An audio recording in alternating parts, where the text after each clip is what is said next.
আসসালামু আলাইকুম প্রিয় দর্শক, কেমন আছেন আপনারা?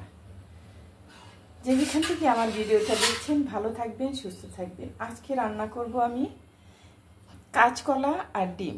ডিমটা সিদ্ধ করে নিয়ে খোসাটা ছুলিয়ে নিয়েছি, আর কলাটা কেটে ধুয়ে একদম পরিষ্কার করে নিয়েছি। চলুন চুলায় যাই। চুলাটা অন করে দিয়েছি, প্যানটা বসিয়ে দিয়েছি। এখন আমি এখানে তেল দিয়ে দিচ্ছি।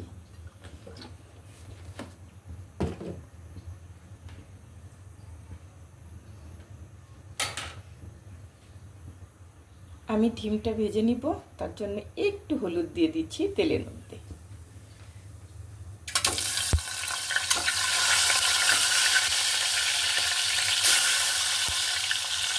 ডিমটা আমি উঠিয়ে ফেলব।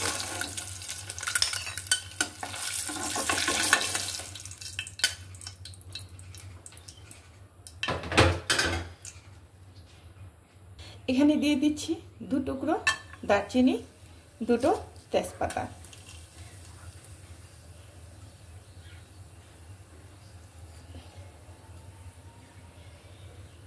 কয়েকটা কাঁচামরিচ কেটে নিয়েছিলাম,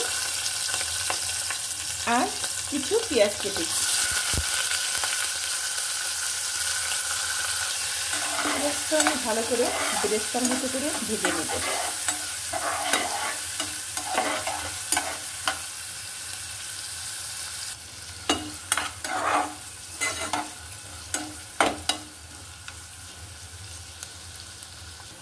আমি এখানে একটু পানি অ্যাড করব, এখানে তাহলে পেঁয়াজটা পুড়ে যাবে। মশলাটা আমি দিয়ে দিব। এখানে আমি 1/2 চামচ হলুদ দিচ্ছি, 1/2 চামচ মরিচ, 1/2 চামচ ধনে গুঁড়ো, জিরে গুঁড়ো 1/2 চামচ, লবণ দিচ্ছি পরিমাণ মতো। মশলাটা আমি ভালোভাবে কষিয়ে নেব।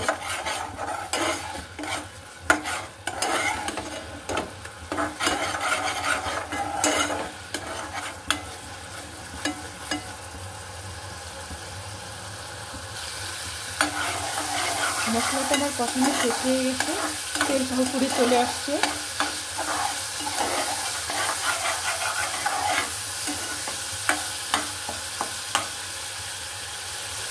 আমি কলাটা দিয়ে দিচ্ছি।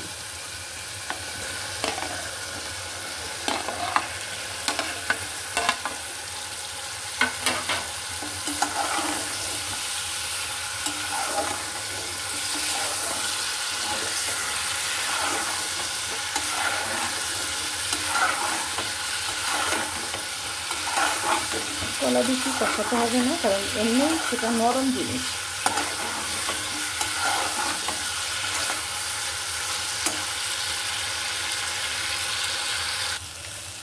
কলাটা আমার কষানো শেষ হয়ে গেছে। এখন আমি এর পানি অ্যাড করব।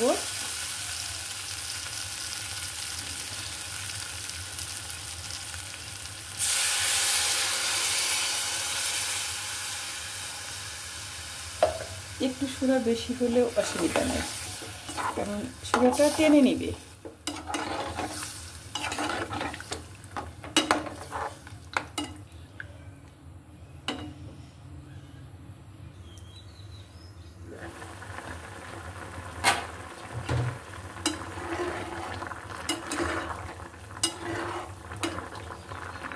এখন আমি ডিমটা দিয়ে দিব।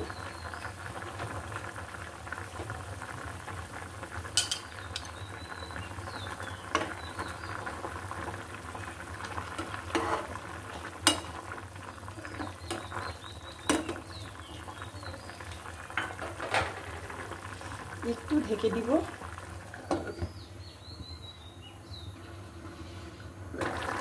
তরকারিটা আমার হয়ে গেছে। কলা তো সুরাটা টেনে নিবে, একটু থাকবে। চুলোটা অফ করে দিই।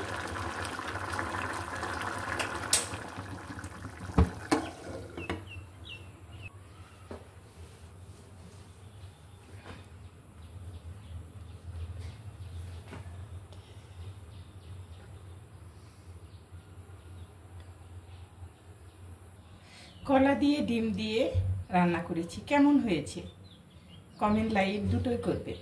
ভালো থাকবেন, সুস্থ থাকবেন। আল্লাহ হাফিজ।